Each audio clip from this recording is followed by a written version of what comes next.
धरमपुर गांव बिहार के सिवान जिले के पास बसा एक शांत, हरा भरा इलाका था। वहीं पर रहता था रामलाल यादव, एक 55 साल का मेहनती किसान। सीधी सादी सोच, सफेद धोती कुर्ता और आंखों में बेटे के भविष्य के सपने। उसके पास सिर्फ 2 बीघा जमीन थी। उसी से वो अपना परिवार पालता था, पत्नी सीमा और इकलौता बेटा गुड्डू, जो इंटर में पढ़ रहा था और पटना जाकर इंजीनियर बनने का सपना देखता था। गुड्डू माँ बाप की आंखों का तारा था।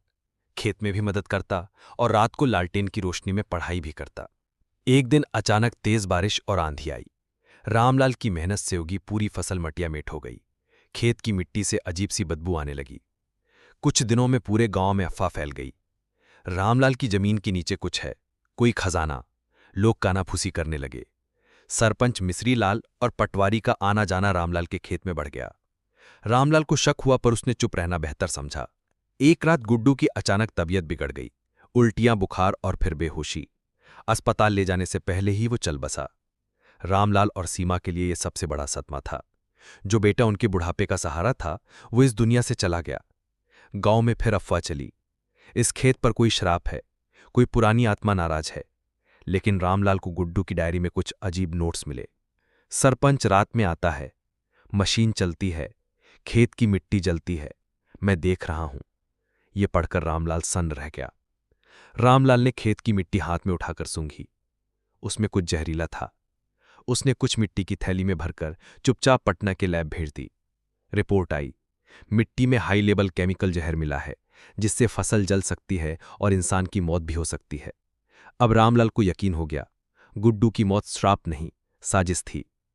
उसने कुछ पुराने पड़ोसी से पूछा।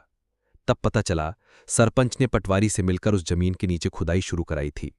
उन्हें शक था कि वहां पुरानी ईस्ट इंडिया कंपनी का खजाना दबा है। रामलाल जानता था, गांव में बोलने से कुछ नहीं होगा। वो सीधे जिलाधिकारी के पास गया। सबूत, मिट्टी की रिपोर्ट, गुड्डू की डायरी और कुछ वीडियो जो गुड्डू ने मोबाइल में छुपा रखे थे। जांच बैठी गई। पुलिस ने खेत की खुदाई करवाई। वहां कोई खजाना नहीं, बल्कि एक पुराना भूमिगत जल स्तर मिला, जो असल में खेत को सोना बना सकता था। सरपंच और पटवारी को गिरफ्तार कर लिया गया। अब रामलाल टूटा नहीं, बल्कि उठ खड़ा हुआ। उसने अपनी जमीन का नाम रखा गुड्डू खेत योजना, जहां गांव के गरीब बच्चों को खेती की टेक्नोलॉजी और पढ़ाई की ट्रेनिंग दी जाती थी। गांव के लोग अब रामलाल को किसान नहीं, धरमपुर का दीपक कहते हैं, जिसने बेटे को खोकर भी औरों के बेटों को संवार दिया। एक दिन गांव का एक बच्चा रामलाल से पूछता है, काका, आपकी जमीन तो श्रापित थी ना?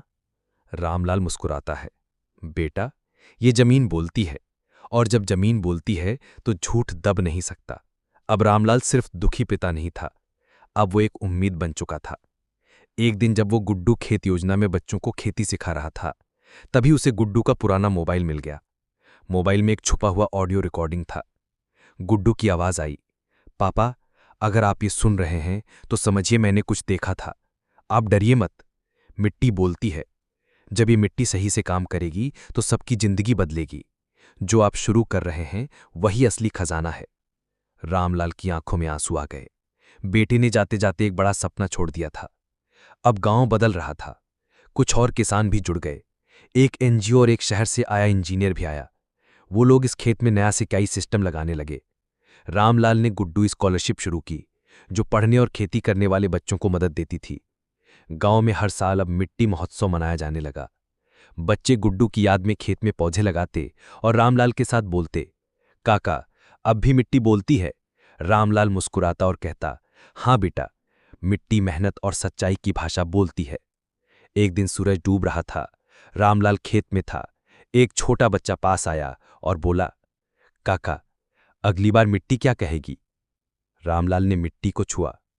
मिट्टी में हल्की सी रोशनी निकली, जैसे गुड्डू की हंसी हवा में गूंज रही हो।